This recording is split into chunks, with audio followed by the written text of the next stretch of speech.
You may see beauty. You may know fear.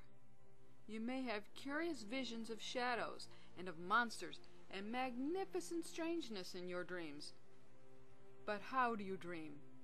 And why? One way to begin figuring this out is to realize where these images come from. They come from you. Your brain is like a really primitive tape recorder that captures everything you see and hear and taste and touch and smell. Every minute of every day of your existence. Except at night when you're asleep. Then your brain does something else. It feeds all of that back to you in your dreams. Dreams are bite-sized fragments of your daily experience. Everything, all of it, every moment of your day. All of the needing and the wanting and the desiring something mixed with jumbles of emotion, coupled with conflicts and problems and fears and relatives and car payments and your kids and your work and so on and on and on. And all of it pouring into your brain, which is an organic, living machine that later regurgitates it all back to you. Now why? Why does it do this? Why does your brain do this? Well, that, as with many other things, is a matter of conjecture. Maybe early on it mattered to our survival to be aware all the time of our surroundings. But as time went on and things became more complicated, more complex, we couldn't be. We couldn't be truly conscious all the time. That is, until our brains found a way. We began to dream. We began to process experience and emotions that we didn't have time to process in real time. Many nights your brain informs you in a fairly straightforward manner, playing back the day's events for your review.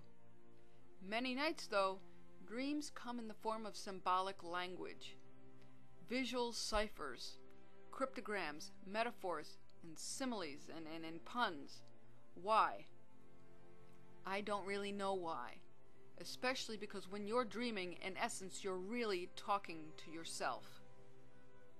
If I had to venture a guess, I would say it might have something to do with the fact that before we had words, we had pictures. We could form pictures of things in our brains, and so we made glyphs, we made pictograms, hieroglyphic images. Even as we grunted in the dirt on the ground, we made drawings and paintings on cave walls. We were, and in many ways still are, a visual animal, an illustrated creature, bound and pressed now by a time element that we created, in order, most likely, to remain competitive in a harsh, often unforgiving world of survival. So, what about these pictures that we have been making on cave walls and in our heads for nearly as long as we have existed? What can we make of them? Can we make anything of them? Yes. And the way goes something like this. There are universal symbols. Carl Jung called them archetypes. Mother, father, teacher, rebel, addict, and thief, for example.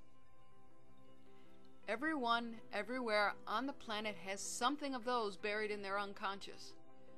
But there are others too. Spider, shoe, pet, bathrobe, toy, for example. Those symbols are more provincial, meaning they are more personal, more specific to you and who you are at the time of the dream. The associations you make with them based on your unique life experience at any given time are what gives them meaning. Never mind that they feel like a sort of a foreign language. Really, it's your own, and you can learn it. So how do you go about doing that? You learn to separate out the symbols, provincial from universal, because while there is much to learn from the universal symbols, your day-to-day sustenance, your meat and potatoes, is going to come from the personal ones, the more private ones. What do I mean? Well, mother may be a universal symbol, an archetype, a proto-model of a kind of a thing, but what if you dream of your own mother in particular? You're liable to have a whole world of associations that are specific to you and very few others. Next, compile a list of your personal dream symbol meanings, and then begin to look at them in the context of the dream. Where, for example, was your mother in the dream? What was she doing? Anything in particular stand out? Colors, sounds, actions, non-actions. Pay attention to the timing, the people, and the objects in your dreams. Can you relate any of what happened in your dreams to situations, places, and people in your waking life? Maybe a movie you've watched, perhaps an argument you've had. How about a bad meal you've eaten? Maybe some stress at work. Perhaps there was an idea that was shocking to you. It would be something that stuck in your mind at the time. Basically, you're looking for something with a familiar feel to it. You're looking for patterns of reoccurrence. And once you begin to see these patterns, you can begin to explore them and the ideas behind them in detail. You can start to process your dreams. You can start to resolve any issues you might be having as revealed to you in your dreams, because you'll begin to see these issues as they are and for what they are. And then you can deal with them as you like, when you like, instead of having them thrust upon you unprepared when you wake from a dream state.